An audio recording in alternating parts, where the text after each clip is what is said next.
When we decided on a commission of inquiry, we wanted to be a comprehensive one that looked at safety and the criminal justice system.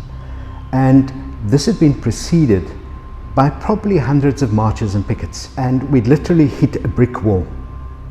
And the critical thing was to break open that brick wall and to get to understand the problem, what was wrong with the SAPS and what is wrong in terms of infrastructure development and inequality, and how the two link.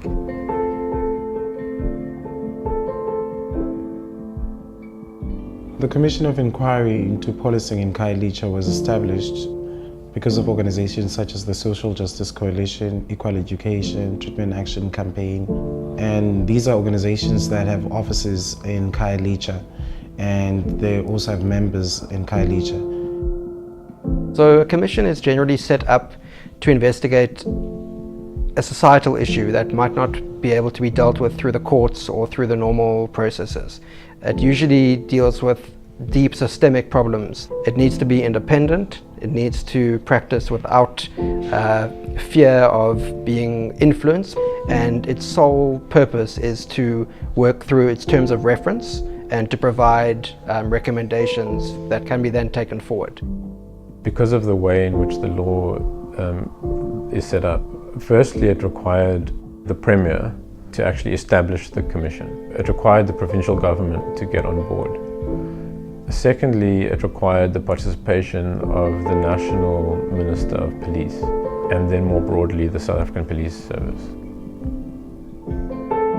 For some time we were not getting cooperation from the police in terms of asking for documents, until such time that we had to issue subpoenas. Then the National Minister, then Natim Teto, challenged the entire establishment of the commission. He felt that it was unlawful.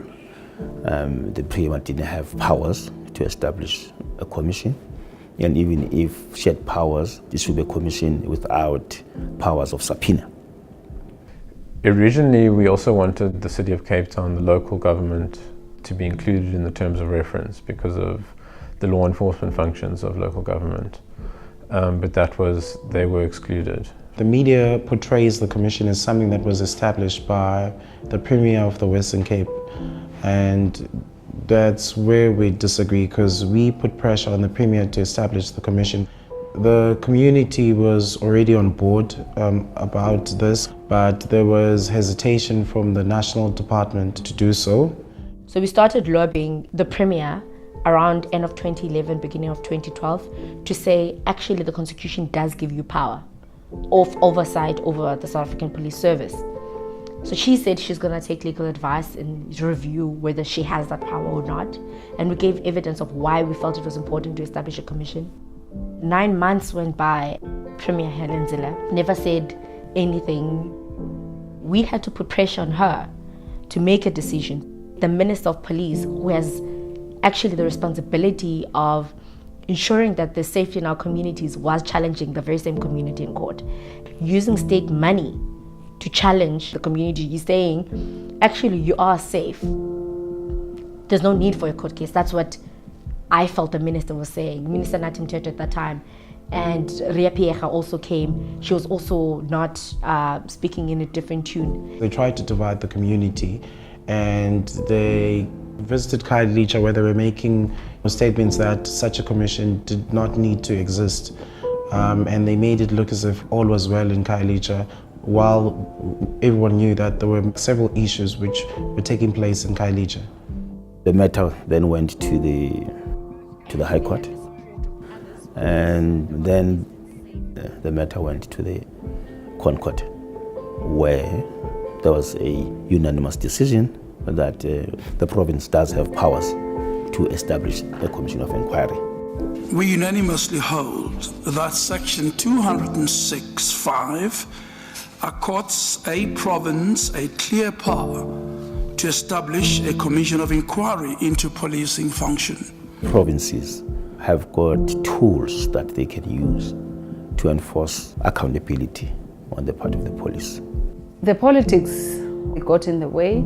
Some aspects of the community in Khayelitsha were against the commission because it looked like we were putting a spotlight on the policing, because policing was seen as a national power, and most of those people don't realize the urgency of being heard, but also the urgency of understanding how deep is the problem, and so that the state can actually deal with the problem, so that the community can gain trust back in the police.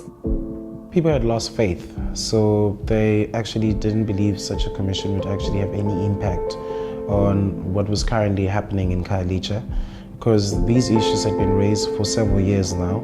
It required education on the ground to inform people and to explain to people the impact that the commission would have on policing in Khayelitsha. One of the most important things was that it required the community of Khayelitsha to actually lead the process. For the SJC, this was crucial, and this is why it ultimately became a people-led commission.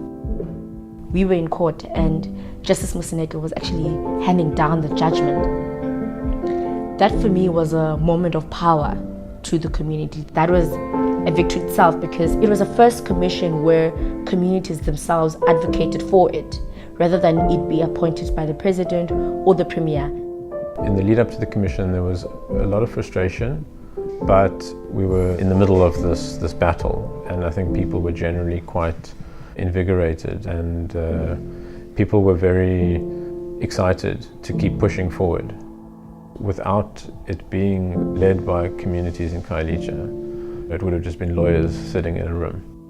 We put a lot of sort of faith in this process to further our work, and not just for Khayelitsha, but for South Africa.